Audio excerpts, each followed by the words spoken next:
The clink of champagne glasses barely masked the sting of their words. I had barely settled into the tiny plastic chair when I heard my name not spoken with love, but with embarrassment. It was my grandson's engagement dinner, held in a rented mansion with chandeliers that sparkled like they belonged to royalty. My daughter-in-law, Grace, had spent weeks planning every detail. She called it a modern soiree, but what it really was a show, a performance. And I was the part of the set that didn't match. She insisted on coming. Grace whispered to someone across the room. I told Ben it would be awkward having her around with the investors. I mean, look at her shoes. I looked down. Faded leather sandals, worn smooth from years of walking. The same shoes I wore when I picked up Ben from kindergarten every day because his parents were too busy working late. The same shoes I had on when I stood in the rain waiting outside that hospital door the night Grace delivered their first child. They used to mean something. Now, they were an eyesore. Someone let out a polite chuckle from the adult table, long, polished oak with gleaming silverware and champagne flutes. I sat alone at the children's table, a bright blue plastic one with cartoon stickers peeling off the edges. No one else was seated there, not even the kids. Just me. I reached for a napkin, but there were none at this table. No silverware either. Just paper plates with cartoon elephants. She still thinks this is her house, another voice said. Male, this time one of Ben's college friends maybe. It's kinda sad. No, Grace laughed. Her house was sold years ago. We used the money for the down payment on this place. Her voice cut through me like a blade. I had known, of course. I signed the papers. I told myself it was to help them. Told myself it was what mothers do. But hearing it now not as gratitude, but as mockery, it tore something deeper than pride. She's just old. It's not like she understands what's going on anyway, Grace said, swirling her wine. Ben didn't correct her. He didn't say anything at all. And just like that, I became invisible. I should have stood up. I should have told them I was still the woman who worked 3 jobs to keep food on the table.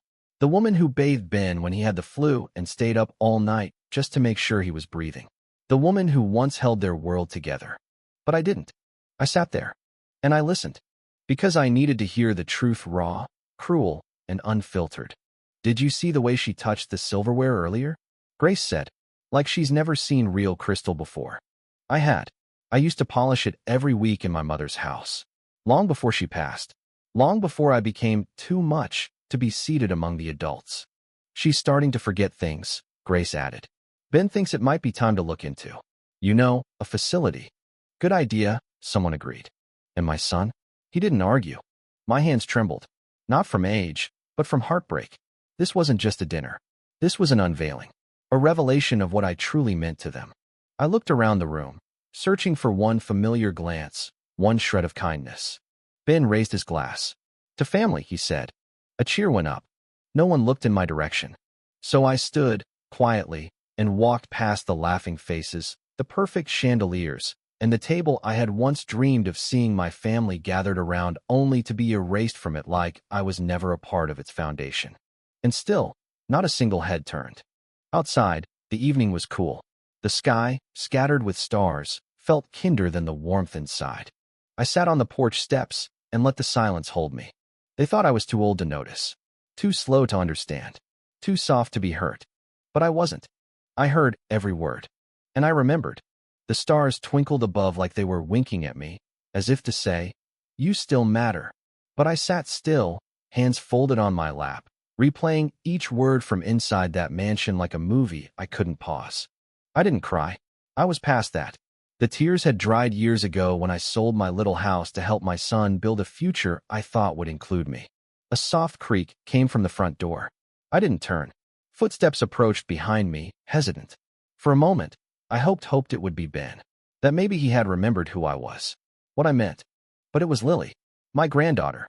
Barely 12, still innocent enough to see what the grown-ups couldn't. She sat beside me without a word, swinging her legs. I don't like it in there, she said softly. I looked at her. Her hair was tied with a pink ribbon, her dress a frilly thing Grace probably picked out. But her eyes, those eyes were filled with something honest. They keep laughing too loud, Lily continued. And they keep telling me to smile for pictures. But no one's really smiling. I nodded. She rested her head on my shoulder. Why did they put you at the kids' table, Grandma? I smiled faintly. Because they forgot I raised the adults. Lily was quiet for a long moment. Then she whispered, "You want to come to my room? We can eat cookies and watch cartoons." A laugh escaped me, the first real one of the night. "That sounds perfect." We stood, hand in hand, and snuck through the side door. Past the noise, past the lights, past the crystal and wine and grown-up lies. In her tiny room upstairs, surrounded by plush animals and glow-in-the-dark stars, I felt seen. She handed me a gingerbread cookie she'd saved from last Christmas. "I was saving it for someone special," she said. I took a bite. It was rock-hard and overly sweet, but it tasted like love. That night, I slept beside her on a little pink mattress on the floor. The party roared on below us, but in that room, it was just the two of us, a quiet, beautiful rebellion. The next morning, I woke before the sun. I tiptoed downstairs, packed my things, and left a note on the kitchen table. "Thank you for the dinner. I'll be staying with my sister for a while. Take care of each other. Mom." There was no dramatic exit, no confrontation, just silence. That's how love fades, sometimes not with fire, but with a whisper. I took the early bus. As I stared out the window, my heart felt both heavy and strangely light. The bus driver, a young man with tired eyes, glanced at me. "Heading far?" "Not far enough," I replied with a smile. I stayed with my sister Helen in a quiet town by the coast. Her house smelled of lavender and old books. She welcomed me like no time had passed. And there, for the first time in years, I breathed freely. Weeks passed. I didn't hear from Ben. Not a word. No call. No apology. But Lily wrote letters. Crayon-colored envelopes arrived every few days, filled with doodles and updates. "Dear Grandma, Mom says I should forget about you, but I don't want to. I keep our cookie stash safe. The gingerbread one is still gone, though. Miss you. Another time. Dear Grandma, I told Dad he was mean for making you sit alone. He said I didn't understand. Maybe I don't, but I know how it felt. You looked sad. I don't like it. Come back soon, please." I wrote back every time. Careful, loving letters. I didn't want Lily to be caught in the middle, but I needed her to know someone out there still saw her heart, still believed in her kindness. Helen and I baked pies on weekends. We fed birds in the park. She made me laugh again, sometimes so hard I snorted tea through my nose. "You've still got spark," Helen said one day, "even if those people forgot it." But not everyone had forgotten. One morning, the doorbell rang. I opened it and froze. Ben stood there, older than I remembered, though it had only been a few weeks. His eyes were tired. He looked thinner, worn down by something heavier than pride. "Hi, Mom," he said. I stepped aside silently. He didn't sit, just stood there in the hallway, shifting on his feet like a boy caught in a lie. "I didn't know how to start," he admitted. "I saw your note, but I didn't know how to answer it." I folded my arms. "You don't have to. You already did." He swallowed hard. "Lily's mad at me. Says I owe you 100 apologies. She's smarter than both of us." A bitter laugh. "I think so." He looked up. His voice cracked. "I'm sorry, Mom. For the dinner. For letting them treat you like that. I heard everything they said. I froze. I didn't know what to do. You could have stood up." "I know." He paused. "But I didn't. And I hate myself for it." For a long while, I said nothing. Then I whispered, "Do you know what hurt the most?" He shook his head. "That you looked away. Not Grace. Not the friends. You." Ben's face crumpled. "I was trying so hard to keep everything perfect. To show people we had it all together. And I guess I forgot who helped me hold it together all those years." Tears welled in his eyes. "I forgot you." I looked at my son, the man I raised. The boy who once cried when his toy train broke. The teenager who used to sneak into my room when he had nightmares. And now this man, full of regret, standing in my hallway like he was 12 again. I stepped forward and placed my hand gently on his cheek. "I didn't leave to punish you," I said softly. "I left to remind you." He nodded. Can I fix it?" I smiled sadly. "That's not a question for me. That's between you and your daughter. And yourself." He blinked. "Can I see you again?" I gestured to the chair by the window. "You're here, aren't you?" He sat, and we talked not about dinner parties, not about grace or apologies, but about memories. Real ones.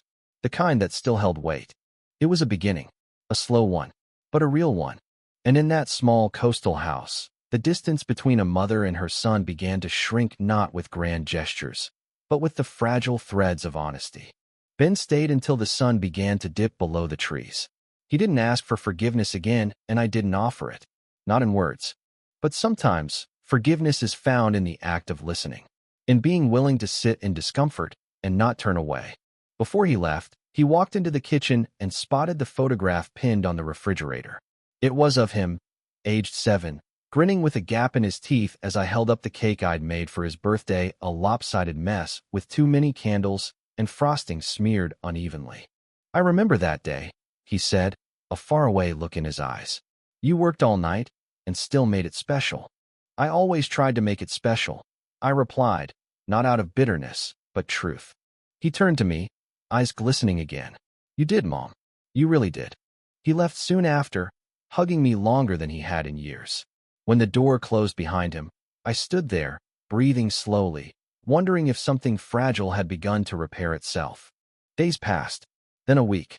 On Thursday, a letter arrived not from Lily, this time, but from Grace. The envelope was heavy with perfume, the handwriting practiced and elegant. I almost didn't open it. But something in me, maybe curiosity, maybe closure, made me slice it open with trembling fingers. "Dear Margaret, I owe you more than an apology. I owe you respect, and I didn't give it. That night, I was caught up in appearances, in the stress of entertaining people I thought mattered. I didn't realize until too late that the person who mattered most had been pushed into a corner, quite literally. I spoke cruelly, carelessly. I can blame exhaustion, pressure, society, but in the end, I made choices. And they were the wrong ones. Lily misses you dearly. So does Ben, even if he finds it hard to say aloud. I don't expect you to forgive me, but I hope you'll consider coming back to visit. If not for me, then for Lily. She's been setting a place for you at the dinner table every night. This time at the head, where you belong. Grace." I read the letter twice, then once more. I didn't cry, not because it didn't move me, it did, but because it wasn't about me anymore. It was about what came next. I called Lily that night. Her voice lit up the line like fireworks. "Grandma, I've been waiting and waiting. Did you get my glitter letter?" "I did," I laughed. "My kitchen is still sparkling from it." She giggled. "So will you come back? Please? I saved the last gingerbread cookie for us to share. I told Daddy not to eat it. I said it's a memory cookie." My chest tightened with emotion. "A memory cookie, huh? Well, I wouldn't want that to go stale." "Is that a yes?" "It's a yes." When I returned the next weekend, the house was quieter. No guests. No sparkling chandeliers or pretentious music. Grace opened the door. She didn't speak, just stepped aside and let me in. Her eyes were red, mascara smudged.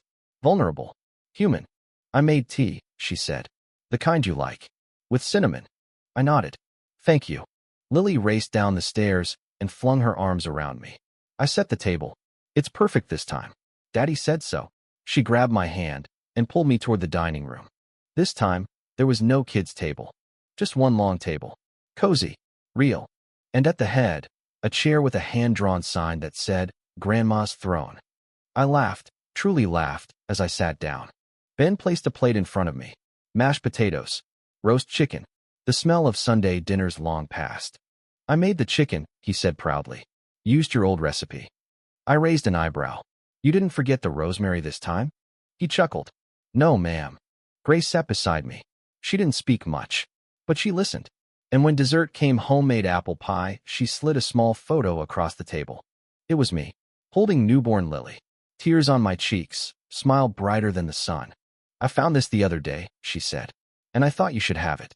I touched the edge of the photo. The memory returned in full color: the hospital room, Lily's tiny cry, Ben's shaky hands as he held her for the first time. "You were always her anchor," Grace added quietly. And I pushed the anchor away. "I'm sorry." I didn't respond right away, but after a long pause, I reached across the table and gently took her hand. "Let's not stay stuck in what's broken," I said. "Let's build something stronger." Grace's eyes brimmed with tears again, but this time, they weren't from shame. They were from hope. That evening, Lily pulled me into her room and showed me a notebook she'd been keeping. It was titled "Things I Love About Grandma." Page after page of scribbles and drawings, from stick figure hugs to stories about cookies, bedtime songs, and how Grandma smells like books and hugs. I pressed a kiss to her forehead. "You, Lily," I said softly. "You're the reason I kept going." She looked up, "I'm serious. You'll always have a place here. Okay? No matter what the grown-ups forget."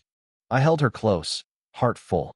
Because in a world that forgets, one child remembered. And sometimes one heart is enough to remind the others how to love again. Grace kept her promise. She didn't try to erase what had been said or done. But slowly, she began to rebuild, not with grand apologies, but with small, deliberate acts of care. She called me before dinner now, asked me what I'd like to eat. She made sure my seat at the table was always set, not just physically, but emotionally. I wasn't an obligation anymore. I was family again. Still, not everything changed at once. Some wounds, even after they start to heal, stay tender. One afternoon, as I helped Lily with her school project, a diorama of people who inspire me, I noticed something odd. She had placed a tiny paper version of me in the center. I was standing on a stage, holding a book, with little hearts around my feet. "I made you the most important," she said proudly, "because you taught me stories." I smiled, touched. "But where's your mom and dad?" She hesitated. "They're in the back row. I didn't want them to be sad. But this one's about who teaches me to be kind." There was silence between us. It hit me then: children see everything, even the things we pretend to hide behind smiles. Later that night, I told Ben, "Lily's starting to understand more than you think," I said gently. He looked down at his hands. "I know. I think that's what scares me." "It should," I said. "But it should also move you." He nodded slowly. "I just don't want her to hate us someday." "She won't, not if you show her you're willing to change." That week, something shifted in Ben. I noticed him helping Grace more, being more present, listening instead of nodding through conversations. One night, I caught him reading one of the old bedtime books I used to read to him, not to Lily, but quietly to himself in the den. He didn't know I saw him, but I did, and it meant more than he'd ever know. Fall arrived with golden leaves and colder winds. The garden began to shed its summer colors, but I found beauty in the change.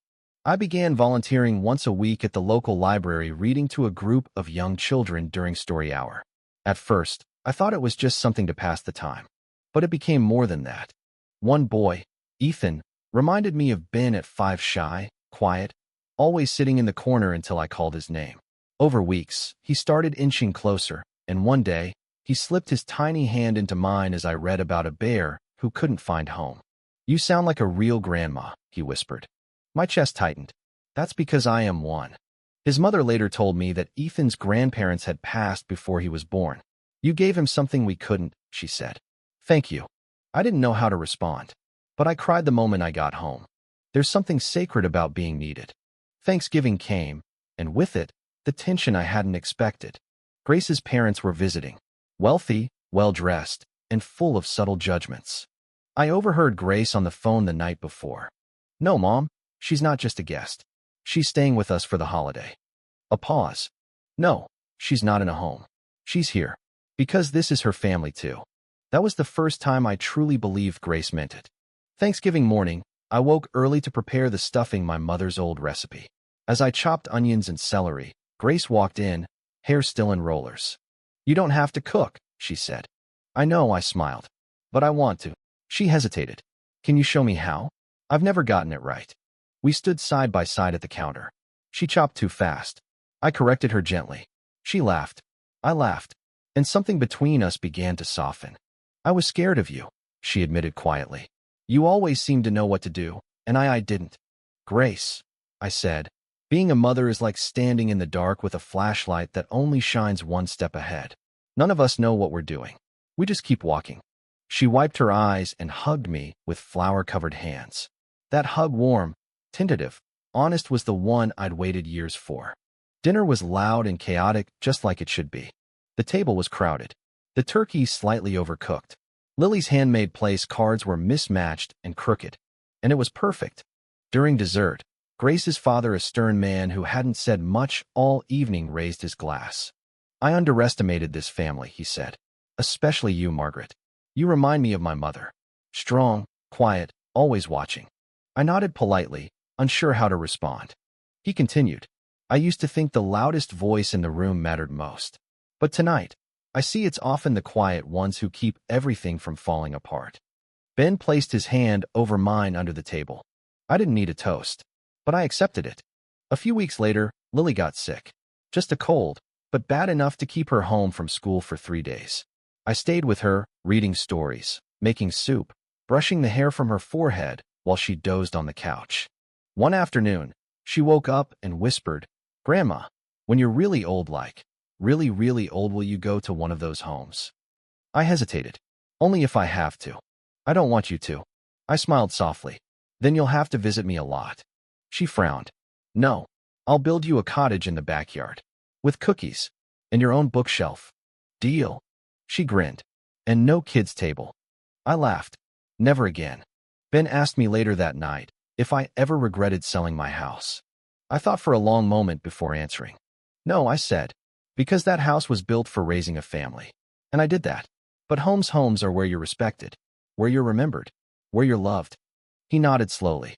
"You have a home here. I mean it this time." I believed him. One evening, just before Christmas, I found an old photo in a dusty box in the attic. It was Ben, no older than 3, sitting in my lap with flour on his nose. We'd been baking, or trying to. I brought it downstairs and placed it on the mantel. That night, during dinner, Lily spotted it. "Is that Daddy?" Ben walked over, took the photo in his hands, and smiled with tears in his eyes. "I forgot about this," he said. "That was the year you made gingerbread animals instead of men." I laughed. "Because I lost the cookie cutter." Lily beamed. "Can we do that this year?" Ben looked at me. I nodded. "Yes, sweetheart. This year, we'll make gingerbread elephants." In that moment, with the scent of soup in the air, the sound of laughter around the table, and memories turning into promises, I felt it's something I thought I'd lost. Not just belonging, but legacy. Not just a seat at the table, but a place in their hearts. Winter settled over the town like a quiet hush, dusting rooftops and trees with soft snow. I found myself waking early, not out of habit anymore, but peace. Each morning, I brewed tea before anyone else stirred, letting the warmth fill my hands and the silence fill my heart. One day, Ben joined me at the table, still in his robe, hair tousled. "Couldn't sleep?" I asked. He shook his head. "Just thinking." "About?" He hesitated. "About how I almost lost you. Not just from that night, but for years before it. I got so caught up in building a life, I forgot who helped me build mine." I said nothing, just watched him. Sometimes the hardest truths are the ones people say about themselves. He continued, "I've started seeing a therapist." That surprised me, not because I didn't think he needed it, but because it meant he was finally allowing himself to unravel the armor. I told her I struggle with guilt, and pressure, and shame, especially around you. I reached across the table and squeezed his hand. "Ben, shame is heavy, but the only way to carry it is to stop hiding it." He nodded slowly. "I'm trying to be better, not just for Lily, for me, and for you." And in that moment, I saw not a boy, not a man, but a soul trying to mend what it had cracked. That kind of trying, that's what counts. Christmas came. The house filled with the scent of cinnamon and pine, soft carols playing from an old speaker that stuttered every few songs. We decorated the tree together, Grace, Lily, Ben, and I. For the first time, it wasn't about perfection. It was about presence.